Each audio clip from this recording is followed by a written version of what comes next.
Hey YouTube, Hello Bella here. I am driving in my car, but I just wanted to do a little vlog for you guys. So I just dropped off my employee, and I paid her $40 to clean my house for Airbnb. Just had a lot of thoughts today about me and my business and how I've succeeded this year and how I've failed and how I can improve for next year, and I'm kind of making some plans in my head of what I want to do. The biggest thing that I think I messed up on this year was not getting more help when I needed help and trying to do too many things at one time, basically having too many irons in the fire. I definitely should have gotten an employee at the first of the year, but I was so inexperienced. I thought that getting an employee was this huge ordeal, and it's really not. Like, my cousin's actually going to come on for me and help me manage my Airbnb rental, and she's going to help me do my Amazon FBA listings at the first of the year. But I don't know, I just kind of wonder, and I'm thinking back of how much more money I could have made this year if I had spent my time sourcing and let somebody else list. Because I mean, everyone knows like listing is the most tedious fucking thing ever. Like, you just have to sit there and it's time consuming, and you know, there's really not much to it.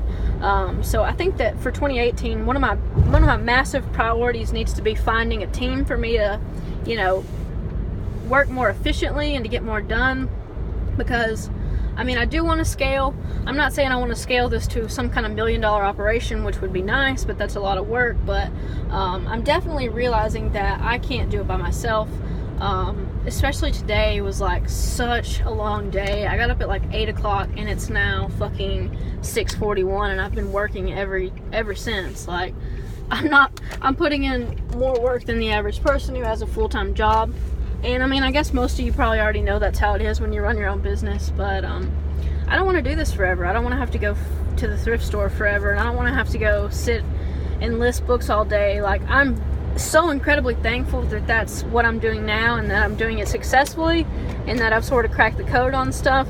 But yeah, next year is definitely going to be about how I can automate more factors in my business, and you know, the less things that I have to touch and the less things that I have to do, the better. Because eventually I want to completely remove myself from the equation to where I'm not the one who has to sit there and do all this stuff. I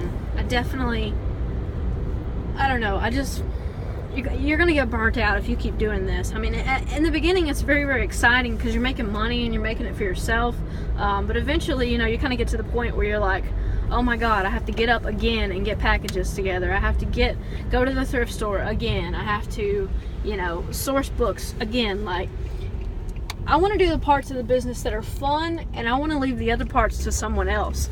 And it's not saying that in a derogatory way, like to an employee at all, but I mean, it's really, you should do what you're best at. You should do the thing that you're good at and that makes you the most money in your business. This just goes back to the 80-20 rule of, you know, 80% of the things you do are kind of fucking pointless, honestly. Like, I don't know, there's only a marginal reward to some of the things that we do. And today when I was walking around my house, I was like, what am I even doing? Like, I was trying to do like 10 things at once, and I wasn't getting any of them done because I was focused on so much, and I was essentially running around like a chicken with my head cut off, you know, the old southern phrase. But I think that, I mean, just having my employee come over today was like such a relief, because I was like, oh, thank God, I finally have some help. Like, I don't have to do all of this. And let me tell you, the money spent to pay her was well worth it.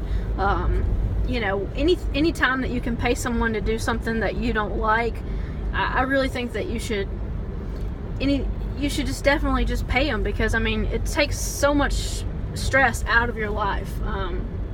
As far as like cutting the grass goes, cleaning the house, you know, all those tedious tasks, you should just pay someone to do them if you don't want to do them, because life is so freaking short.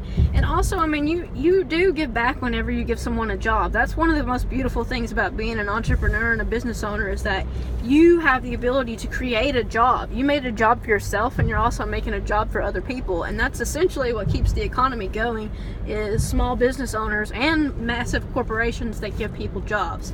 And so I think as long as you're, you know, paying your employee ethically, you're treating them well, I think that there is a lot of benefits to having an employee.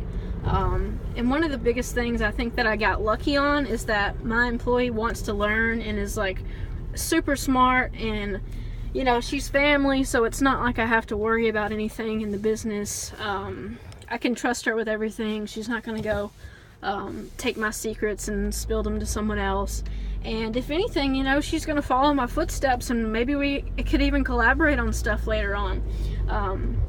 But yeah, that's just some thoughts that I had just today about how, I'm not going to say that I messed up 2017, because I learned so much from my first year being full-time. I mean, I graduated in 2016 and I said, okay, we're going to take this year and we're going to go for it. Like, I'm not going to go like all my classmates and get a job that I don't like, making money that is, you know, just shit pay to sit at a desk somewhere for some company that I don't give a crap about. Sorry, I'm cussing a lot.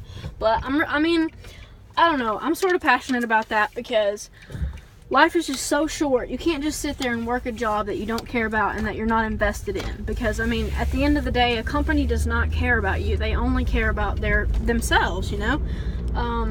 For the most part, most corporations are not very ethical. They're going to pay the employee as little as possible. And so that's one thing that I'm going to try to do, is pay my employee really, really good and treat them well, and, you know, incentivize them. And right now I only have one employee, but eventually I do want to have a team. I think that'd be super cool. So yeah, just some food for thought. I'm driving around. I'm about to go to the old Home Depot and see if I can check out their clearance. But yeah, that's it for today, guys. Thanks for watching. Thanks for listening to me ramble, and I appreciate it.